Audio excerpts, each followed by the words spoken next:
biocarbonetos de 2 átomos de carbono, eles têm 3 possibilidades. Eles podem ser um etano, um eteno e um etino. Na nossa reação, a gente usou o eteno e o etino. O eteno, ele é uma molécula com 2 carbonos ligados por uma dupla ligação. E cada carbono tem mais 2 ligações em hidrogênio. A nomenclatura mais usual é o etileno. E ele é uma estrutura mais simples do grupo alceno. A sua aplicação mais importante é um anestésico moderado, mas também é aplicado em amadurecimento forçado em frutas verdes. A sua obtenção é a partir do petróleo, no processo de craqueamento catalítico em refinarias de petróleo. Já o etino é uma molécula com dois átomos de carbono ligados por uma tripla ligação, e cada carbono tem uma ligação de hidrogênio. A nomenclatura usual dele é acetileno, ele apresenta uma estrutura mais simples do grupo alcino. A aplicação desse acetileno ele é encontrado em muitas indústrias em maçaricos de oxiacetilenos, por causa que ele suporta uma chama que atinge uma alta temperatura de 3.000 graus Celsius. Além dessa aplicação, ele também atua na produção de tintas e fibras têxteis. A reação que a gente usou no nosso trabalho é a reação de eliminação. A reação de eliminação é o processo inverso da reação de adição, onde essa reação orgânica acontece eliminando o átomo de uma molécula. A principal reação é a perda de 2 átomos e quando saem esses 2 átomos forma uma ligação dupla na estrutura. Já na nossa reação aconteceu a reação de eliminação múltipla. Isso ocorre 2 vezes, primeiro formando a dupla ligação e depois formando a tripla ligação. A eliminação de hidrogênio, que foi o que aconteceu com a nossa reação, tem uma aplicação muito útil nas indústrias. Por exemplo, ela pode converter gordura saturada em insaturada, alcoóis em cetonas, alcanos em alcenos e alcenos em alcínios, que foi o que aconteceu.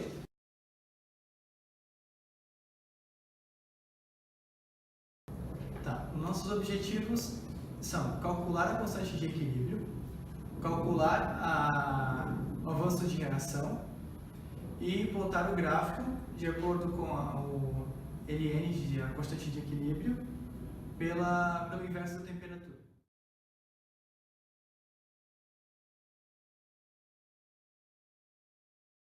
Então, aqui estão as tabelas de propriedades físico-químicas da nossa substância, e a gente teve que achar a entalpia de formação e a energia de Gibbs para o nosso composto a 298 kelvins, e a entropia. Para o etino, a mesma coisa.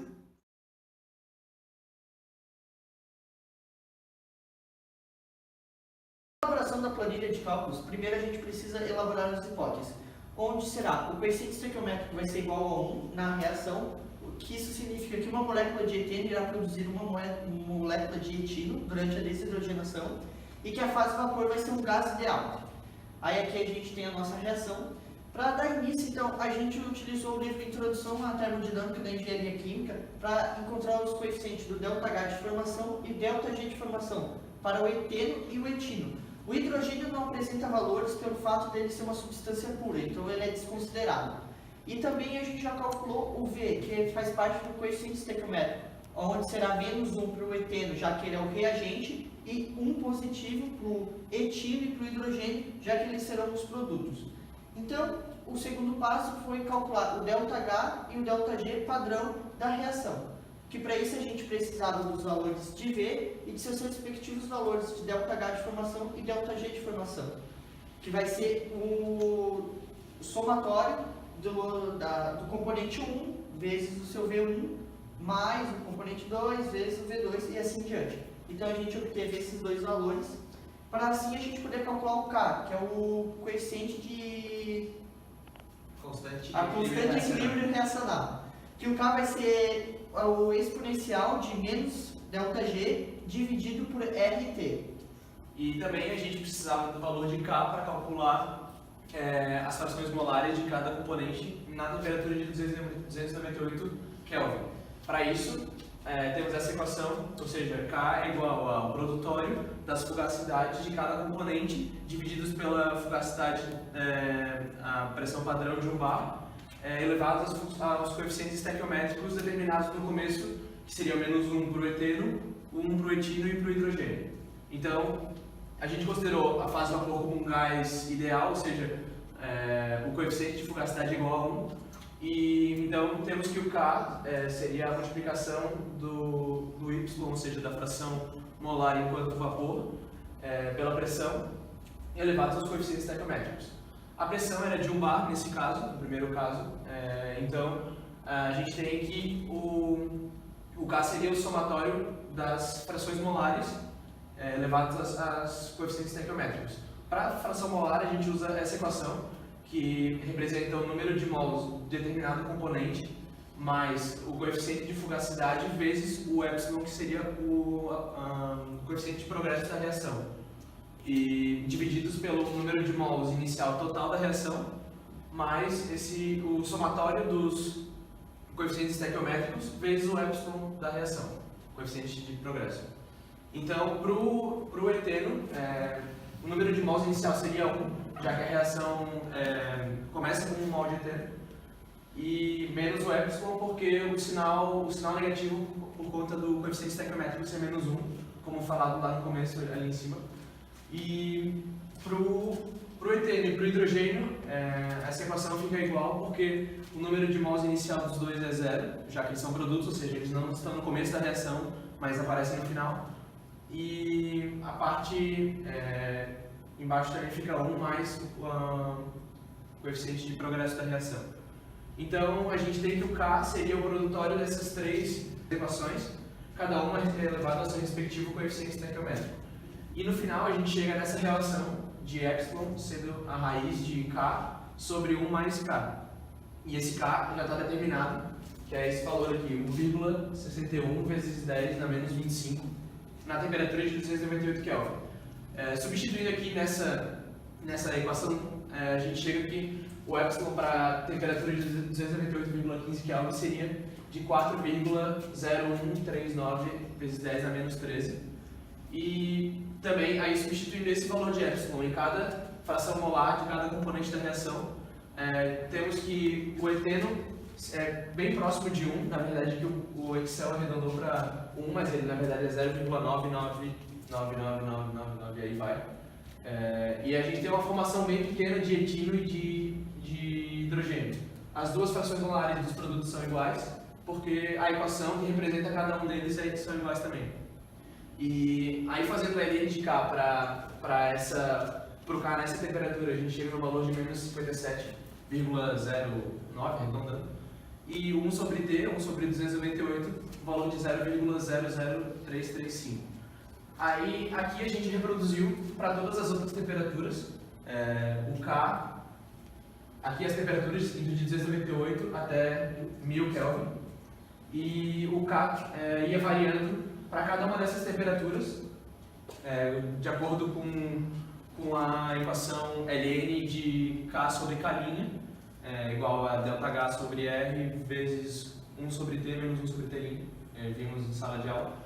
E substituindo em cada uma daquelas temperaturas, tendo como referência a temperatura de 298 graus Kelvin, determinávamos cada K, e a partir disso o Ln de K, o epsilon de cada temperatura, e também o 1 sobre temperatura, o dessa temperatura que vai ser usado no gráfico, bem como também as frações de eteno, etino e H2. Dá para observar também que a variação foi bem pequena da fração molar, só a 1000 Kelvin praticamente que houve uma variação mais significativa, que o Excel até não arredondou para 1, mas até aqui na temperatura de, eu acho que 500 Kelvin, ele arredondava para 1 direto, mas na verdade era 0,9999. E a fração também molar de produto também começou a ser significativa, mas no final da reação, bem próximo de 1000 Kelvin, mas ainda assim eram valores bem baixos. Indicando que a 1000 Kelvin começa a reação do eteno, produzindo então o etilo, tanto como o hidrogênio também. Então aqui nós temos um gráfico que vai ser o inverso da temperatura pelo Ln da constante de equilíbrio reacional. Podemos perceber que o gráfico está decrescente. Isso também é perceptível, já que o ΔH nossa deu positivo, indicando que a reação é endotérmica e que o K aumentaria conforme nós aumentássemos a temperatura. E é perceptível pelo gráfico isso. Então essa aqui é a tabela para o cálculo das frações molares para o caso de 10 bar. E o que mudou basicamente é, ao invés de multiplicarmos por 1 bar, a pressão seria por 10 bar. E ao final disso, a gente chegou numa relação entre o coeficiente de progresso da reação e a constante de equilíbrio reacional. Ao invés de 1 sobre K, como no primeiro caso, agora é 10 mais K, aliás, 1 sobre K não, 10 mais K, ao invés de 1 mais K. Isso influenciou nas frações molares de cada componente. A gente pode observar que foi praticamente 1 a fração molar de eteno até a temperatura de 1000 Kelvin, a última temperatura estipulada. E, consequentemente, as frações molares dos produtos também foram muito menores, ficando na ordem de 10 a menos 8 para a temperatura de 1000 Kelvin. E isso a gente pode concluir que essa reação praticamente não ocorreu a essa pressão. Aqui nós temos o gráfico, então para 10 bar, sendo o inverso da temperatura pelo Ln da constante de equilíbrio reacional. E, de novo, o ΔH é positivo, logo a reação é endotérmica, e quanto maior a temperatura, maior vai ficando o K. Então a gente percebe que a reta deu a mesma coisa do anterior, por causa que todos os valores de K são iguais. E como a variação da temperatura é a mesma, fica a reta decrescente igual.